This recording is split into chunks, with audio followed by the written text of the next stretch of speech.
Hello, my name is Louise. I'm one of the theatre nurses at Queen Victoria Hospital. Today I'm going to show you the setup we would use for a major microsurgical procedure. In front of me is a selection of the instruments we have available and use, along with some of the extras. So I'll talk you through the instruments very quickly and then over these supplements. So the basics we have for the major microsurgical procedures here are 4 long forceps with a very similar looking platform forceps, which has a raised tip, ideally used for suture tying, but can also be used for surgeon preference during the procedure. 2 short forceps to go along with it. 3 scissors, you've got 1 straight, 2 curved but in a choice of short or long, and the vessel cutting tenotomy scissors. Very important that those are kept separate from the tenotomies on your main set, just to make sure you've always got the sharpest option available. A vessel dilator, which again just shaped. A needle holder, always kept separate from your scissors, as is good practice, just to make sure that the wrong one is not picked up by accident. And a clamp applicator with a choice of either the rounded Ackland clamps or the flat Ackland clamps, which I will show you the difference there. The flat clamps being sharper on the edges and the rounded the more atraumatic option. Points of note is when setting up, it's really important to check that all your instruments are in good condition before starting, and to make sure that all the tips will line up when closing, as far as is reasonable possible to check them with the naked eye, as obviously everything is magnified under the microscope during the procedure. Any defects in the equipment may not be able to be fixed there and then, and you may not have a replacement available, so just check everything before you start.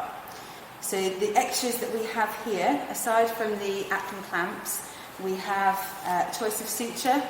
Typically here we have our basic 9 S&T, that comes in a variety of sizes. So we have a micro, a small and a medium Liger clip available. These may already be on your main set, but the white is kept on the micro trolley, along with the appropriate applicator. One should always be kept loaded, just ready for emergencies. And just to hand things over quicker and easier. We've got a Visi wipe, which just allows the surgeons to see their working field slightly better and differentiate it from the structures and tissue beneath it. May be cut up several times, so every time it's cut up it just needs adding as an extra on the count board. A Visi wipe that should be kept moist with saline or water or sal. May be used by the surgeon as a swab to mark their field of working, just to keep it clear, and also for us just to keep the instruments clean. Really important the instruments are kept clean. A, it helps increase the visibility of this when the surgeon is using it, when all the tissue starts to become the same colour, and also when it starts drying it can become sticky and not quite as great to use. So we have some syringes on here, so we would use heparin saline, 1,000 units and 1 ml of heparin into 100 ml of saline, in a closed loop system decanted into 2 50 ml syringes, Luer-Lock syringes. We would then decant that from there into 2 5 ml syringes, both labelled with steri-strips or the appropriate sterile labelling. And we would use the 5 ml syringe attached to a lacrimal cannula for use by the surgeons. It may also be useful to have a 2 or 3 ml syringe, which we would use for Vranamil or Securon, 2.5 milligram per mil.